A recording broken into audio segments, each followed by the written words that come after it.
Good morning.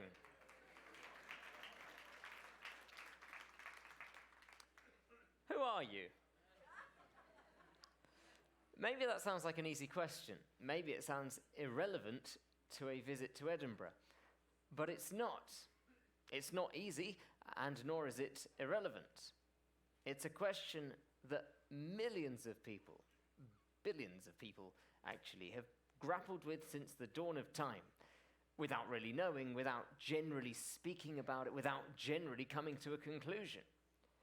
But if there's anywhere to start answering that question, it's here in Edinburgh. Who are you? Who am I? Well, I'm Daniel. But that's not right. That's not good enough. Because I've got a friend called Daniel, and I'm not him, so I'm not Daniel. Or at least I can't just be Daniel. So who am I? Well, maybe it comes through my parentage. Maybe it's genetic. But no one in my family has ever worked at sea before. So maybe it's in my career choices. Maybe I'm a seafarer. But does my job have to define me? I'm not a seafarer when I'm sitting in the theatre in London on my vacation. Maybe I'm a theatre goer. Maybe that's who I am. Maybe that's why I work in entertainment on a cruise ship, because deep at heart, I'm a theatre goer. But maybe I'm not a theatre goer. Maybe I'm the son of a theatre goer, and therefore I'm just performing habits that I've learned while growing up. So maybe I'm just a son, but I'm not your son. So if I'm a son, who am I to you? I could go on forever with that silliness. I could go into all aspects of my identity to try and discover who I am. Maybe eventually on that journey, I'll end up backpacking in India for the ultimate answers. But really, the place to go is right here in Edinburgh, the birthplace of David Hume, the great Scottish philosopher, historian, and essayist, and one of the leading figures of the Scottish Enlightenment. David Hume was born in 1711, and his impact on Western philosophy is difficult to overstate. His treatise of human nature has been hugely influential and marks a cornerstone of Western philosophy, pivoting from the miraculous and the divine to something much more grounded. And his work at the time was very controversial, for sure, but it was significant nonetheless. He famously argued against the existence of miracles, and he put forward the groundbreaking concept that human knowledge comes from experience, not reason or divine revelation. Now, it might seem odd to call that groundbreaking. It's not groundbreaking, surely it's obvious. We gain knowledge through experiences. Duh. But that's not always been the received wisdom. Someone had to think that up. And that person was David Hume, a man who, if we carry his own argument to its logical conclusion, didn't believe he existed. But we'll come back to that point later. For now, we just have to accept that he did exist, and in Edinburgh's Old Town, he's still standing with a rather shiny bronze toe just off the Royal Mile. An 18th century Enlightenment brainiac wearing a toga like he's been plucked out of ancient Rome. And now, for all he gave the world on rational logic and empirical observation, tourists rub his toe for good luck.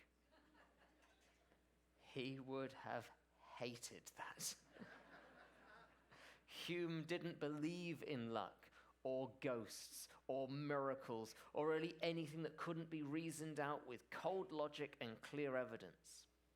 And yet, in a twist of irony, he stands permanently and forever in the heart of a city that, despite great respect for Hume as one of its greatest thinkers, is creeping with ghosts, dripping in luck, and glittering in little miracles. Every August, right under David Hume's nose, this city shimmers with showmanship. Stages sprout where shops used to be. Pubs become poetry venues. Churches become cabaret clubs. The sky above the castle just bursts nightly into orchestrated flame. The city has always had a flair for theatre, not just in the literal sense, but in the broader cultural instinct to dress things up, to put on a show. And the two flagship events of this are the Royal Edinburgh Military Tattoo and the Edinburgh Festival Fringe.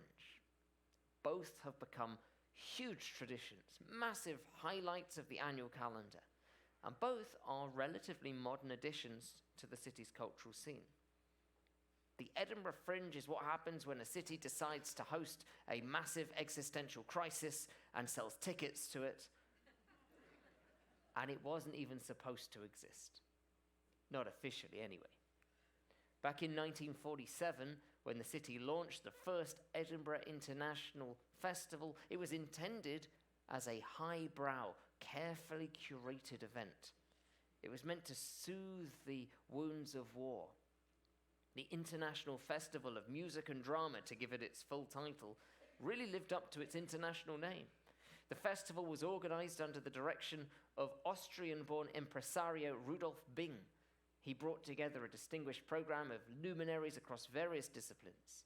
The Old Vic, a theatre company from London, presented 2 Shakespearean plays, The Taming of the Shrew, Richard II. A French company, La Compagnie Juvet de Théâtre de l'Athénée, they presented 2 French plays at Edinburgh's Royal Lyceum Theatre. At the King's Theatre, the Glyndebourne Festival Opera from Sussex in South England showcased Giuseppe Verdi's operatic version of Macbeth and Mozart's Le Nozze di Figaro. London's Sadler's Wells Ballet Company performed The Sleeping Beauty at the Empire Theatre. Chamber music was well represented in the lineup, with a series of 10 chamber concerts at the Freemasons Hall, presented by Reginald Jacques and the Jacques Orchestra from London. And traditional Scottish piping and dancing were showcased on the esplanade of the Edinburgh Castle. It certainly lived up to its international promise, but it didn't seem to do that much to promote or foster local Scottish cultural talent. So 8 uninvited theatre companies showed up. And arguably, they made more impact than anything in the original plans. The Christine Orr Players from Edinburgh brought their version of Macbeth. A group of students from the Edinburgh College of Art presented a play called Easter by August Strindberg. They didn't have access to a theatre. They performed in the YMCA. A local community theatre group, the Edinburgh District of the Scottish Community Drama Association, performed in a small theatre, the Pleasance Little Theatre, which they shared with another local company, the Edinburgh People's Theatre, and the Glasgow Unity Theatre, a group that came across from Glasgow. The Pilgrim Players and an uninvited troupe came up from Manchester as well, and the Carnegie Trust sponsored a production which was staged across the River Forth in Fife and the Dunfermline Abbey.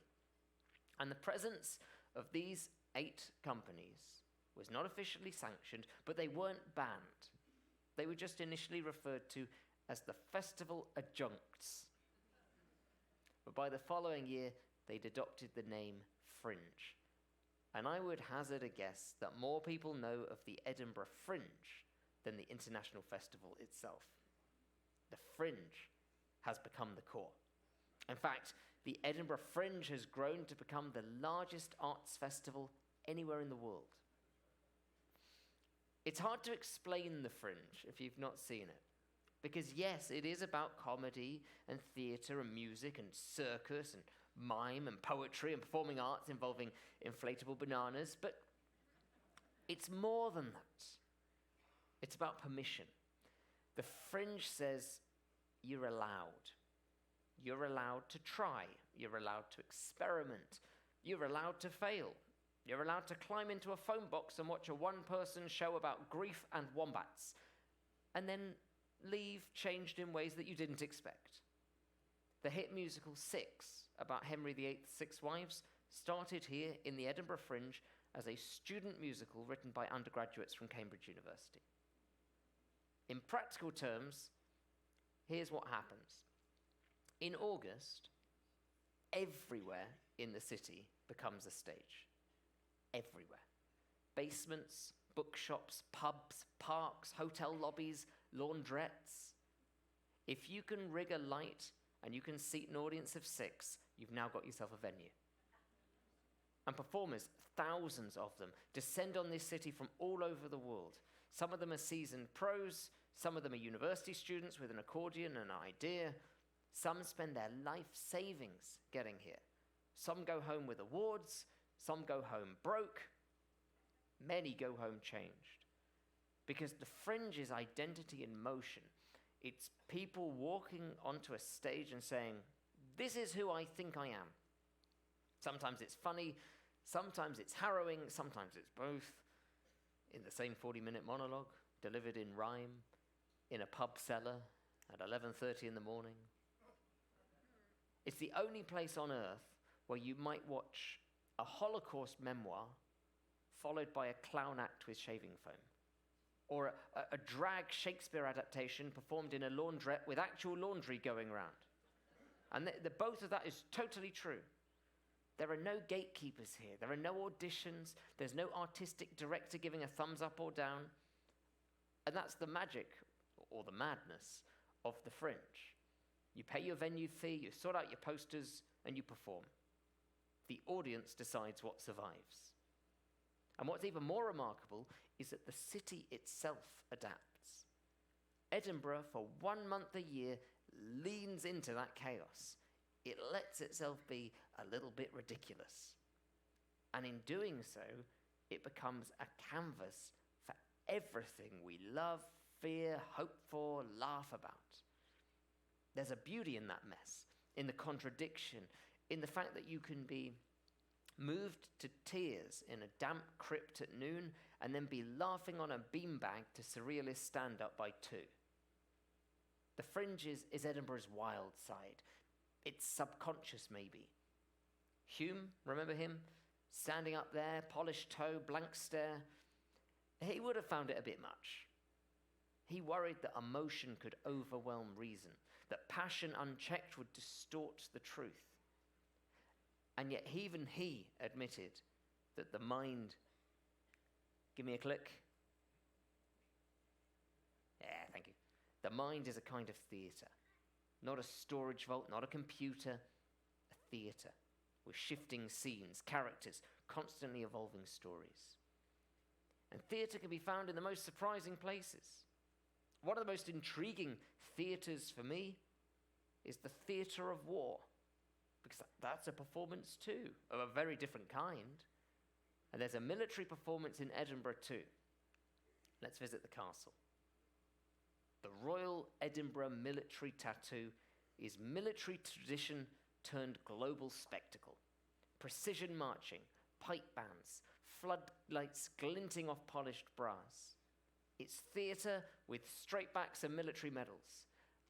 And every night in August, 8,800 people sit in the scaffolding stands facing the castle, watching history stomp by in perfect time. But this wasn't always the case. The idea for the tattoo came in 1949.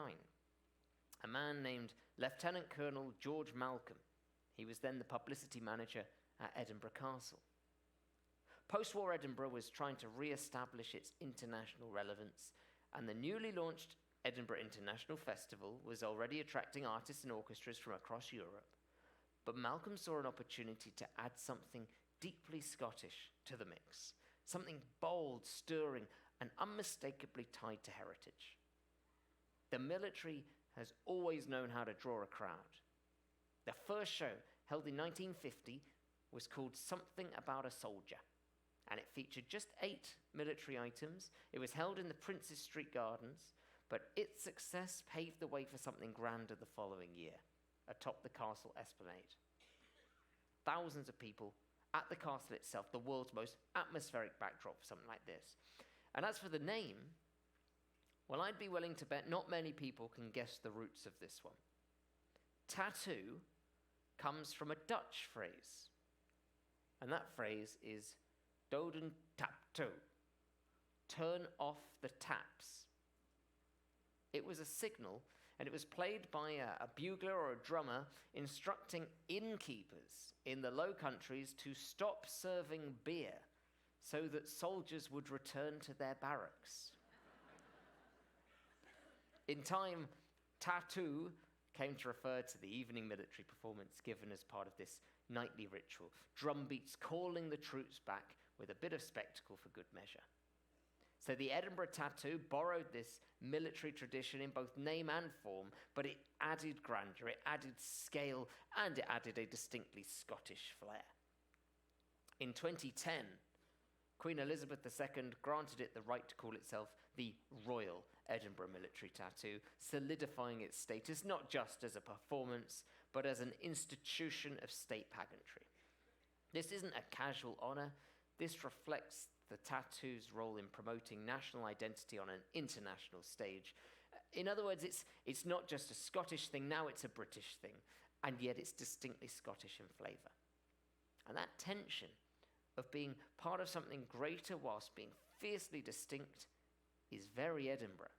A capital city, but not the capital city. Regal, but prickly. Comfortable with monarchy, but on its own tartan terms.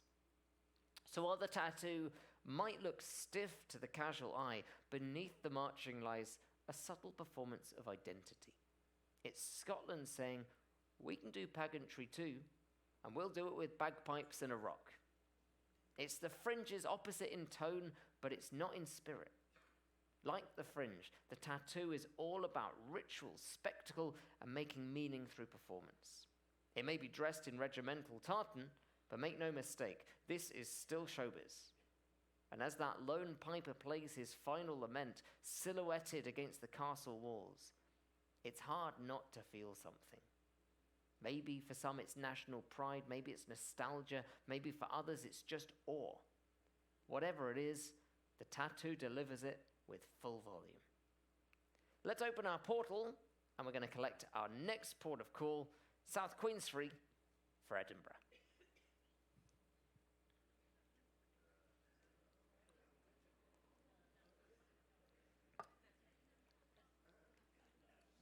That's the tender. Actually, we're going to be using some local tenders as well. And their local one, I think she's called the Maiden of the Forth, is quite large. She's a double-decker, and so that really helps getting people on and off quicker. But we might be supplementing that with some of our own. This is the Tender Pier in South Queensferry, little town just on the outskirts of Edinburgh. And you've got a couple of options here to get out of South Queensferry, if that's your plan, and I would imagine for most people it is the plan. You've got taxis and Ubers, and taxis here take card payment if you would prefer to pay on card. You've also got a bus. Now, it's a public bus, but it is laid on for when cruise ships come in, and it is called the X99, and I'll show you the route in a moment. But the X99 waits. You go out of here, you turn to the left at the end of the pier area, and it waits on the hill, and usually it goes when it's full, if it fills up before the time, or it will go every 20 minutes or so. This is exciting. The tourist information, you don't have to wait until you get ashore for this, because generally speaking here, they bring some reps on board. And so what they'll do is, we always send out a test tender first, just to check the route is safe and as we were expecting. They will come back on board on that tender with maps and all of their local knowledge and information. Tomorrow morning we've got immigration, because this is our entry point into the UK. And so this is actually a really good way. You go through your immigration. When you come back out through the immigration, you'll have a sticker on your card. At that point, you can get your tender ticket, say that you're ready to go out. And whilst you're waiting for your tender ride to come, go and visit them and pick up one of their maps or ask them some local questions about what you're thinking to do during the day. So actually it works out as a nice flow in the morning. But we'll talk more about that this evening. For those of you that just joined the ship, we stick to the presentation is a little bit more general, a bit of a story, and then some top 10 tips. And then we get back together in the evening before the shows, and then we get into the nitty-gritty and we take any of your questions as well. So that's tonight at 7 o'clock and also at 8:30. Here it is on a map. So it's a really fun tender ride, this one, because we're going to go on the tender underneath the Forth Bridge. That's quite exciting. Then when you get to the Hawes Pier, it's a short walk. You're looking at 1 minute, 2 minutes if you're slow, to get to where the bus picks you up, the X99 bus. Now the X99 bus is £12.50, and you pay at the bus if you would like to head out on that one. And it's about a 30-minute drive. It takes you to Newtown in Edinburgh. So Edinburgh is split, Newtown and Old Town. Newtown is flat and very well ordered. It's David Hume's favourite part of town. Old Town is higgledy-piggledy, hilly all over the place, and it's magical. The bus goes to Newtown, and then you can just walk across. You see the castle from where it's going to drop you off. So it's nice and easy to then get across. You walk across Waverley Station if you're going across to the Old Town. All right, let's go into our top 10.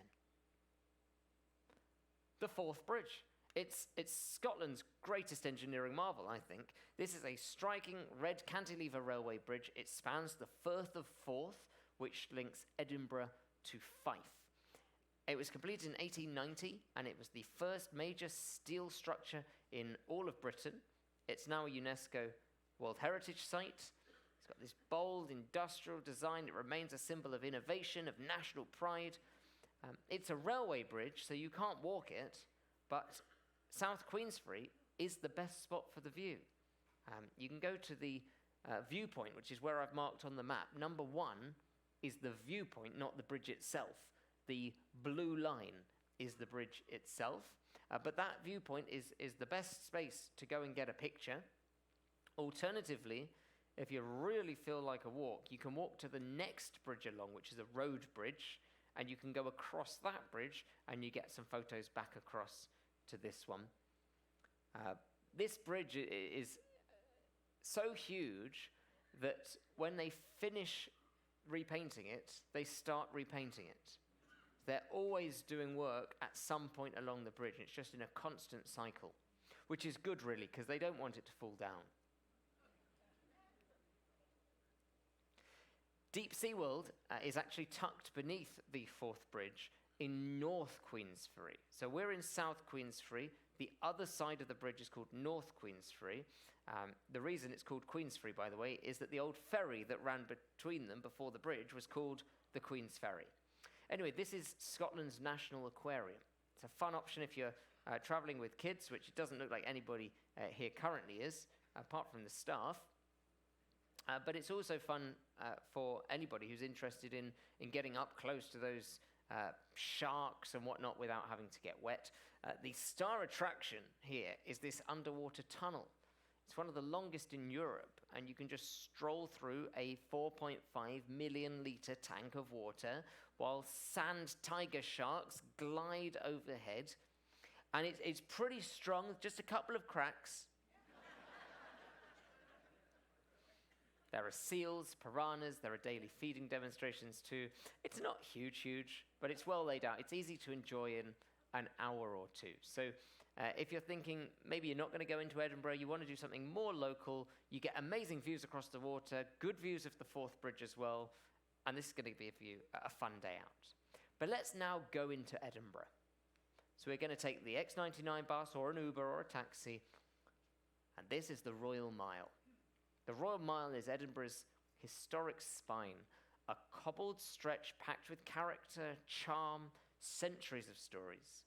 It's a brilliant place to just wander, whether you're browsing in the tartan shops, the whiskey boutiques, the tiny bookstores that are tucked in. Amazing.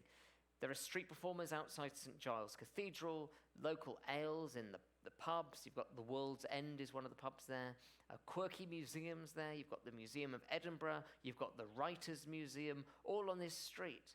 And you'll spot monuments tucked into corners. You've got the Heart of Midlothian, which you'll notice that the locals spit on.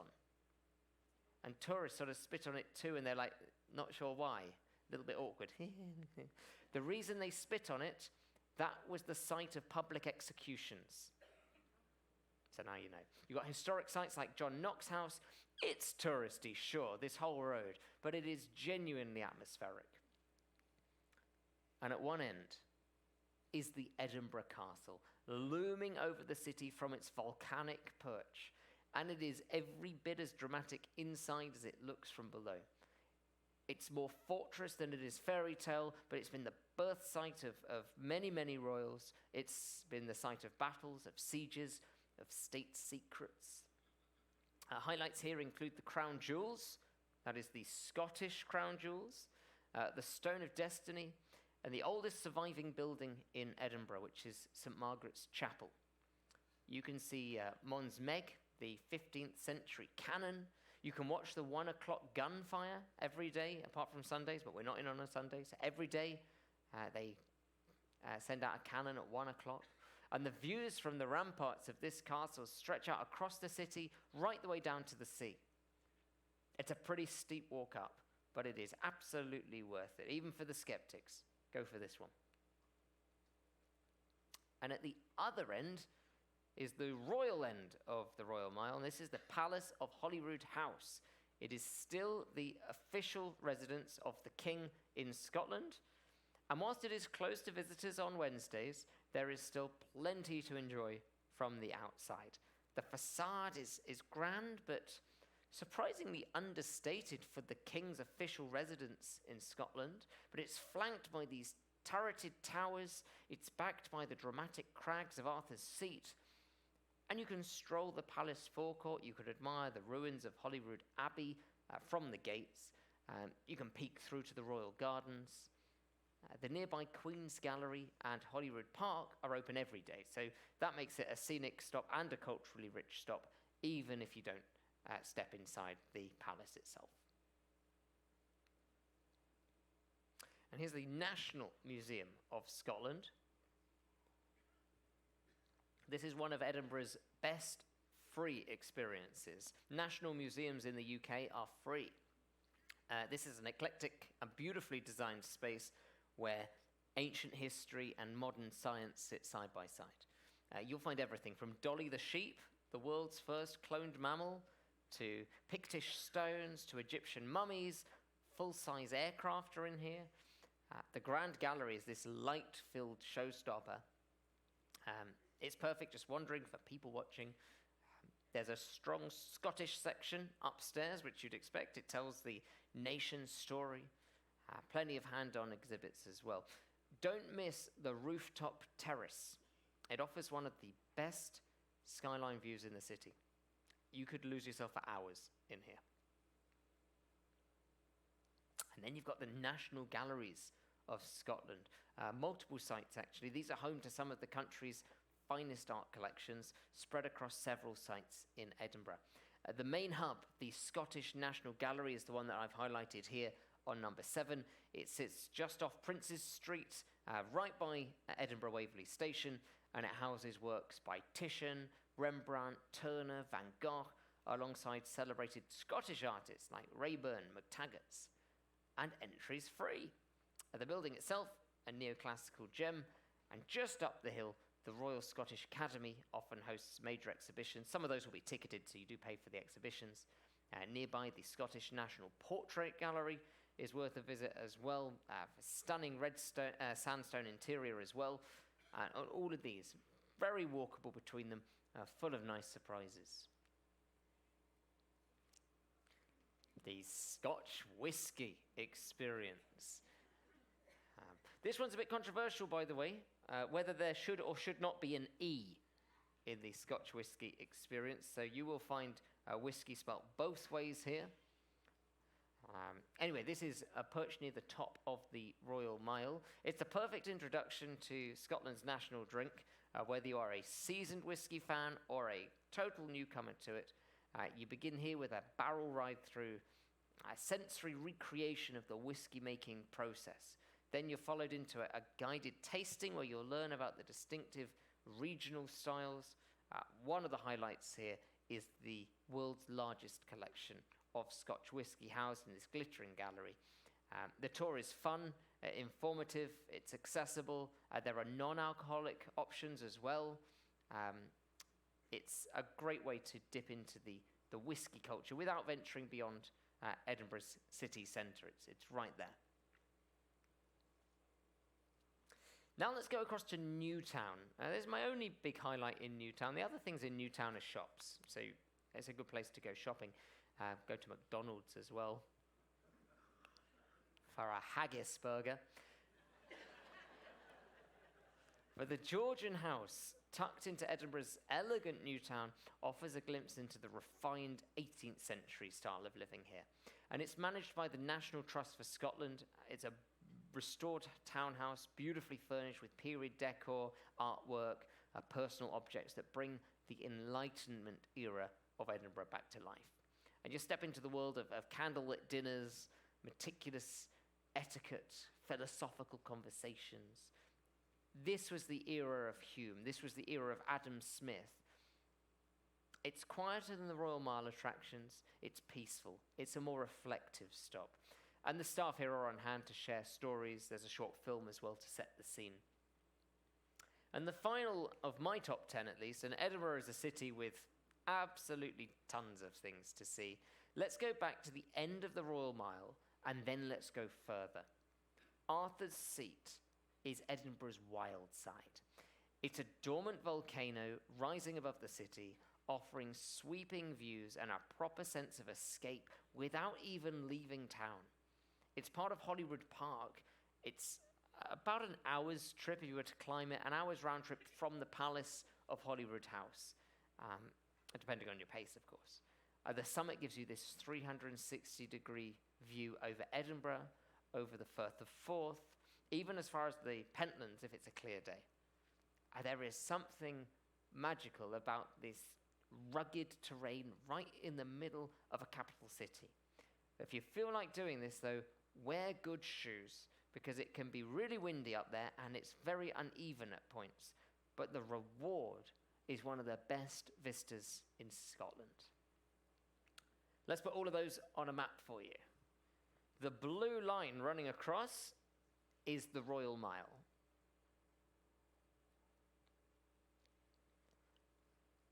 And you can see the train station is that sort of ballooning bit of grey just above the Royal Mile. And that's sort of the separation between Newtown and Old Town.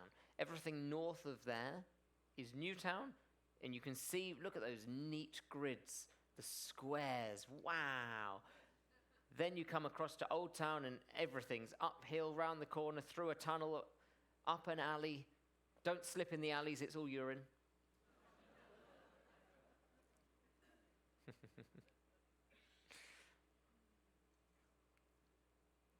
So, who are you? We've sort of been circling that question since the beginning. And if you've made it this far, congratulations. You've spent the last little while exploring the self by way of philosophers in togas, fire-juggling poets, regimental bagpipers and drag queens in laundrettes. Not bad. And still, the answer is elusive. But maybe that's the point. David Hume didn't think there was a fixed self. He described the mind as a kind of theatre, scenes constantly changing, perceptions flickering across the stage, no permanent actor behind the curtain. Just memory, experience, habit, stitched together to form a sense of me. And that can feel unsettling. Who wants to hear that they might not actually exist? But what if it's not unsettling? What if it's freeing? What if you don't have to be a single thing? Not a label, not a job title, not a background or a category or a type. What if we can be a whole festival of selves? What if you're allowed to be a thinker in the morning or a dancer in the afternoon? A warrior at breakfast and a romantic by dinner? What if you're allowed to change your mind about art, about people, about who you want to be? And that's what I see when I walk through Edinburgh, especially in August. It's a city that permits multiplicity On the one side of the street, there's someone in full military uniform rehearsing a drill, and on the other side, a stand-up comic is shouting about heartbreak in a pop-up tent. And in the middle, tourists sip cappuccinos trying to make sense of it all. There's a freedom in that, because if a city can be both royal and rebellious, sacred and ridiculous, polished and absurd, maybe we can too. Maybe who we are is not a final answer, but a living question.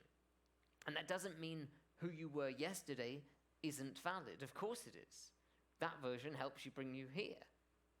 You don't need to rush through today either, trying to catch up with the person that you're supposed to be tomorrow. Instead, maybe the best thing we can do, the kindest thing we can do, is just be whoever we are right now. In a way, Hume was right. We are bundles of impressions. That doesn't mean we're hollow. It means we're alive, dynamic, becoming. So who are you? Well, you're whoever you are right now. And that is more than enough. Thank you.